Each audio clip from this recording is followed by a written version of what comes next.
लोगों ने देखा युवा उसी के ऊपर भटक गया है। उसके आसपास उसको क्या हो रहा है उसको कुछ पता ही नहीं। देश दुनिया की तो बात छोड़ दीजिए, घर के अंदर पिताजी क्या चाहते हैं पुत्र से ये नहीं पता, पुत्र पिताजी से क्या चाहता है ये नहीं पता। सबकी दुनिया अलग अलग है कि नहीं? सबकी दुनिया अलग अलग है। और इसको बहुत से लोग नाम देते हैं व्यस्तता। कि व्यस्तता की वजह से मैं समय नहीं दे पाता, जबकि सच्चाई ये है मेरे दोस्तों, एक दिन में 24 घंटे होते हैं, 24 घंटे में से आदमी 8 या 9 घंटे सोता है। बाकी के जो घंटे बचे रहते हैं उसी घंटे के अंदर आपको काम भी करना, जॉब भी करनी, सारी चीज़ें करनी। उसी व्यस्त समय के अंदर से भी आपको समय निकालना पड़ेगा अपने लोगों के लिए। अलग से 24 घंटे के अंदर से 1 घंटा ऐड नहीं होगा कि नहीं 24 घंटे में 1 घंटा ऐड कर दिया जो 25 घंटे हो गए। ठीक। आज खास चर्चा में मेरे साथ बैठे हैं सोहेलदेव पार्टी के मीडिया से प्रभारी और राजस्थान प्रभारी, जो कि यहाँ पार्टी का संगठन का जो विस्तार है वो करने जा रहे हैं। आज कई बड़े पदाधिकारियों की घोषणा भी की है। अब आ जाते हैं मुद्दे पर। मुद्दा सबसे बड़ा ये है कि केंद्र में अलायंस है और राजस्थान में इलेक्शन लड़ने की और पार्टी को आगे गति देने की तैयारी में तो लगे हुए हैं। पर एक सबसे बड़ी समस्या, केंद्र के कई ऐसे बिल हैं जिसका विरोध पूरे देश में देखने को मिल रहा है। एक सबसे बड़ा मुद्दा है यूजीसी बिल, जिसको पूरे देश में 2 हिस्सों में खड़ा कर दिया आमने सामने। उसी चर्चा पे बात करेंगे हम सुभाष यादव जी से कि क्या राय है उनकी।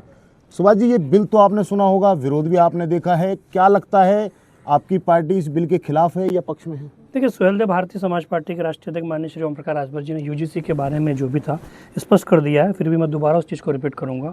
सोहेलदेव भारतीय समाज पार्टी किसी भी ऐसे कानून का समर्थन नहीं करती जो कानून देश विरोधी हो। ऐसे किसी भी कानून का समर्थन नहीं करती जो 2 जातियों के बीच में किसी भी प्रकार का भेदभाव उत्पन्न करे। ऐसे कानून का समर्थन करेगी जो आपसी भाईचारा बढ़ाता हो, सौहार्द बढ़ाता हो, प्रेम बढ़ाता हो। ऐसा कोई भी कानून अगर आता है देश हित के अंदर, तो ऐसे कानून का सोहेलदेव भारतीय समाज पार्टी समर्थन करेगी। एक देश की सबसे बड़ी समस्या है युवा। वो समस्या मैं इसलिए कह रहा हूँ युवा को, क्योंकि वो दर दर नौकरी के लिए भटक रहा है। सरकारें वादे तो करती हैं पर शायद नाकामी के जो वादे होते हैं वो साफ देखने को मिलते हैं, क्योंकि युवाओं के लिए नौकरी नहीं है। क्या लग रहा है आपकी पार्टी इसका मुद्दा उठाएगी? बिल्कुल बिल्कुल, इसका मुद्दा उठाएंगे, क्योंकि युवाओं के बारे में सोहेलदेव भारतीय समाज पार्टी बहुत पहले से सोचती आई है। और हम लोग चाहते हैं कि युवा जो हैं कहीं ना कहीं अपने उद्देश्य से भटक रहे हैं। और जो युवा पूरी तरीके से मेहनत करते हैं, पढ़ाई लिखाई करके किसी क्षेत्र में आगे जाना चाहते हैं, तो कहीं ना कहीं राजनीति का शिकार हो जाते हैं। अब इसके अंदर मैं भारतीय जनता पार्टी का डिफेंस नहीं करूंगा और ना ही कांग्रेस पार्टी का डिफेंस करूँगा, क्योंकि सोहेलदेव भारतीय समाज पार्टी का शुरुआती दौर से ये हमारा स्टैंड रहा है कि जो सही है वो सही है, जो गलत है वो गलत है। तो जिस प्रकार राजस्थान के अंदर का जो राजनीतिक समीकरण रहा है, जिस प्रकार राजस्थान की जनता 2 पार्टियों के बीच में हमेशा पिछड़ा कार्य करती, चाहे कांग्रेस हो गई चाहे भारतीय जनता पार्टी हो गई, 5 साल के अंदर ये रिपीट करती है, तो कहीं ना कहीं बंदरबांट करती रहती। इनको युवाओं से किसी प्रकार का कोई लेना देना नहीं रहता। ऐसा ही भर्ती का प्रकरण हो गया, एसओजी का प्रकरण हो गया, ये कहीं ना कहीं पूर्ववर्ती सरकारों के अंदर रहा है। पूर्ववर्ती सरकारों के अंदर इस प्रकार की चीज़ें होती तब विपक्ष चुप हो जाता है, यानी कि विपक्ष में भाजपा था। अब जब वर्तमान में भारतीय जनता पार्टी की सरकार आ गई है तो कांग्रेस चिल्लाना शुरू कर रही है। तो कहीं ना कहीं कोयले की दलाली में सबके हाथ काले। जो कार्य कांग्रेस करती है वही कार्य बीजेपी करती है, जो बीजेपी करती है वही कांग्रेस करती है। तो मैं आपके चैनल के माध्यम से बोलना चाहूँगा, युवाओं को अपने उद्देश्य से भटकना नहीं चाहिए। युवाओं को अपनी मांगों को लेकर सड़क पर उतरना चाहिए, चाहे वो बीजेपी हो चाहे कांग्रेस हो। और इस लड़ाई के अंदर सोहेलदेव भारतीय समाज पार्टी उनके साथ पूरी मजबूती के साथ खड़ी है। आने वाले टाइम में कोई बड़ा आंदोलन या कोई बड़ा प्रोग्राम राजस्थान में, क्योंकि राजस्थान में आपकी पार्टी का विस्तार तो चल रहा है, लगातार संगठन को बढ़ाने का काम भी कर रहे हैं, नुक्कड़ सभाएं जनसभाएं भी आपकी चल रही हैं। क्या लग रहा है आने वाले टाइम में जो इलेक्शन है निगम के और पंचायत के, क्या धमाके से एंट्री करने वाले हैं उसमें? आने वाला समय राजस्थान के अंदर सोहेलदेव भारतीय समाज पार्टी का है। सोहेलदेव भारतीय समाज पार्टी आने वाले नगर निकाय चुनाव के अंदर पूरी धमाकेदार उपस्थिति दर्ज करवाएगी। पंचायत चुनाव के अंदर भी मजबूती के साथ में लड़ेगी। यही नहीं, ये तो सिर्फ शुरुआत है। सोहेलदेव भारतीय समाज पार्टी की जो वास्तविक तैयारी है वो 2028 को लेकर है। और आप लोगों का सहयोग रहा, राजस्थान की जनता का सहयोग रहा, तो मैं आपको चैनल के माध्यम से, आप ही के चैनल के माध्यम से राजस्थान की जनता को भी आश्वस्त करना चाहता हूं और आपको भी आश्वस्त करना चाहता हूं कि 2028 के अंदर सोहेलदेव भारतीय समाज पार्टी का कोई ना कोई व्यक्ति विधानसभा के अंदर चुनकर जाएगा और विधानसभा के अंदर जाकर पीला गमछा लहराकर उत्तर प्रदेश की तरह ही राजस्थान की जनता के मुद्दों को भी विधानसभा के अंदर उठाने का प्रयास करेगा। क्या लगता है अलायंस सेंटर से है राजस्थान में, उस अलायंस का आपकी जो पार्टी है या उस पर कोई वजूद या कोई ऐसा पावर? देखिए, सोहेलदेव भारतीय समाज पार्टी माना कि भारतीय जनता पार्टी का सहयोगी दल है, लेकिन सोहेलदेव भारतीय समाज पार्टी उनका सहयोगी दल होने से पहले स्वतंत्र एक दल है। हमारी अपनी एक विचारधारा है, हमारी अपनी एक नीतियाँ हैं। सोहेलदेव भारतीय समाज पार्टी उत्तर प्रदेश के अंदर भाजपा का सहयोगी दल है। हम बिहार के अंदर भी चुनाव लड़ना चाह रहे थे भारतीय जनता पार्टी के सहयोग से। भारतीय जनता पार्टी ने हमको प्रॉमिस भी किया था, पर किसी वजह शायद भारतीय जनता पार्टी के जो बिहार का नेतृत्व उन्होंने गलत फीडबैक दिया था, तो बिहार के अंदर भारतीय जनता पार्टी ने हमको गठबंधन के अंदर शामिल नहीं किया। तो सुहेलदेव भारतीय समाज पार्टी ने वहाँ पर करीब 30 से 35 प्रत्याशी उतारे और कई जगह पर उन्होंने भाजपा का खेल भी खराब किया।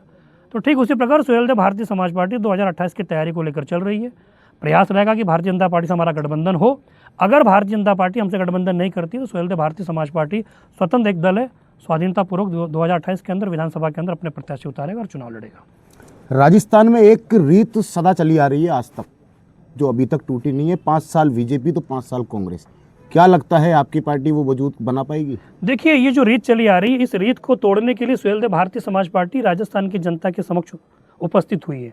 और मैं आपके चैनल के माध्यम से समस्त राजस्थान के निवासियों से निवेदन भी करूंगा कि कब तक आप राजस्थान के लोग कांग्रेस और भारतीय जनता पार्टी की जो चक्की है, इन चक्की के दोनों पार्टों के बीच में पिसते रहोगे, क्योंकि 2 बैलों की जोड़ी है, एक अंधा एक कोड़ी है। 5 साल वो लूटे, 5 साल ये लूटे, दोनों मिल बांट के लूटते रहते हैं। राजस्थान के जनमानस से इनका कोई ख्याल ही नहीं है। तो सुहेलदेव भारतीय समाज पार्टी एक विकल्प के तौर पर राजस्थान की जनता के समक्ष आई है। ये कह सकते हैं कि तीसरे मोर्चे में आप खड़े हो? बिल्कुल बिल्कुल। सुहेलदेव भारतीय समाज पार्टी का प्रयास रहेगा कि अगर गठबंधन नहीं होता है तो सुहेलदेव भारतीय समाज पार्टी राजस्थान की जनता के समक्ष एक तीसरा मोर्चा मजबूती के साथ तैयार करने का कार्य करेगी। एक यूपी से आपकी पार्टी भी यूपी से है, जो कि पूरे देश में काम कर रही है। एक सबसे बड़ी पार्टी जो मायावती की कह सकते हैं, वो भी यहाँ सर्कुलेट है, जिन्होंने 6 विधायक भी लिए, 5 विधायक भी लिए, 3 भी लिए। क्या लग रहा है कि वो चुनौती होगी? देखिए, बहुजन समाज पार्टी को हम चुनौती इसलिए नहीं मानते क्योंकि बहुजन समाज पार्टी का एक वोटर है, वो वोटर कहीं ना कहीं पूर्व के अंदर बहुजन समाज पार्टी के सिंबल को देखकर वोट करता था। जबकि वास्तविकता यह कि बहुजन समाज पार्टी का राजस्थान के अंदर कुछ संगठन नहीं है, क्योंकि जो भी प्रत्याशी बहुजन समाज पार्टी का टिकट लेकर आता है, जीतने के बाद में कहीं ना कहीं अशोक गहलोत के पाले में खड़ा हो जाता है। और पूर्व के अंदर ऐसे हमने कई उदाहरण देखे हैं जिसके अंदर 5 विधायक 6 विधायक पूर्व के अंदर अशोक गहलोत ने तोड़ लिए थे। तो बहुजन समाज पार्टी के जितने विधायक जीते हैं वो कहीं ना कहीं कांग्रेस का हिस्सा थे। तो सुहेलदेव भारतीय समाज पार्टी का बहुजन समाज पार्टी से राजस्थान में कोई कंपैरिजन नहीं है, क्योंकि सुहेलदेव भारतीय समाज पार्टी 2028 से पहले यानी 3 साल पहले ही राजस्थान की धरती पर कदम रख चुकी है। यानी हमारा मेन जो उद्देश्य है राजस्थान के अंदर अपने संगठन को बनाना, आधारभूत ढांचा तैयार करना। क्योंकि जब हमारा संगठन बन जाएगा, आधारभूत ढांचा तैयार हो जाएगा, तो हमारे जो साथी हैं, कई साथी आप लोगों ने अभी देखा शुरुआत के अंदर यहाँ मौजूद थे, हमारे इन्हीं साथियों के अंदर से ही हम लोग विधायक और सांसद बनाने का प्रयास करेंगे। और हमारे यही साथी जब विधायक और सांसद बन के जाएंगे तो जाहिर सी बात है सुहेलदेव भारतीय समाज पार्टी को छोड़कर कतई नहीं जाएंगे। और जो व्यक्ति पार्टी का ईमानदार कार्यकर्ता होता है, कर्मठ कार्यकर्ता होता है, वो जो पार्टी के सिंबल से चुन कर जाता है, तो जाहिर सी बात है पार्टी की नीतियों, उसके विचारों को विधानसभा के अंदर रखता है और उस जो क्षेत्र से चुन कर आता है, यहाँ की नुमाइंदगी करता है, वहाँ के विधानसभा के लोगों की समस्याओं को भी विधानसभा के पटल पर रखता है। एक आखिरी सवाल है, धर्म की राजनीति को लेकर क्या कहोगे? सुहेलदेव भारतीय समाज पार्टी कभी भी धर्म की राजनीति को सहयोग नहीं करती, न किसी प्रकार का सपोर्ट करती है। माना कि भारतीय जनता पार्टी किसी प्रकार का एक नैरेटिव गढ़ने का प्रयास करती है, चाहे वो हिंदू का हो गया, चाहे मुसलमान का हो गया, सुहेलदेव भारतीय समाज पार्टी इससे कोसों दूर है। सुहेलदेव भारतीय समाज पार्टी के राष्ट्रीय अध्यक्ष माननीय श्री ओम प्रकाश राजभर जी पिछड़ों दलितों के मसीहा के रूप में जाने जाते हैं, अल्पसंख्यकों के मसीहा के रूप में जानते हैं। इसीलिए आप देखिए कि सुहेलदेव भारतीय समाज पार्टी भाजपा की सरकार में उत्तर प्रदेश में शामिल है और उस विभाग के अंदर हमारे पास एक विभाग जो है अल्पसंख्यक कल्याण एवं वक्फ हज। इससे ये प्रतीत होता है और इस बात को प्रमाण भी मिलता है कि मुस्लिम कम्युनिटी को कहीं ना कहीं माननीय श्री ओम प्रकाश राजभर जी पर पूरा भरोसा है कि ओम प्रकाश राजभर जी मुसलमानों के बारे में, अल्पसंख्यकों के बारे में उतना ही सोचते हैं जितना एक व्यक्ति को सोचना चाहिए। राजस्थान में मुस्लिम समाज बहुत बड़ी तादाद में है, क्या लगता है कि जुड़ेगा पार्टी से? हम तो आपके चैनल के माध्यम से, आपका बड़ा चैनल, आपके चैनल के माध्यम से मुस्लिम भाइयों से आह्वान करेंगे कि आखिर में आप कब तक कांग्रेस के हाथ में खेलते रहोगे, क्योंकि यहाँ का मुसलमान जो है, यहाँ के जो हमारे मुस्लिम भाई है, ये कहीं ना कहीं कांग्रेस के हाथ में ही रहते हैं।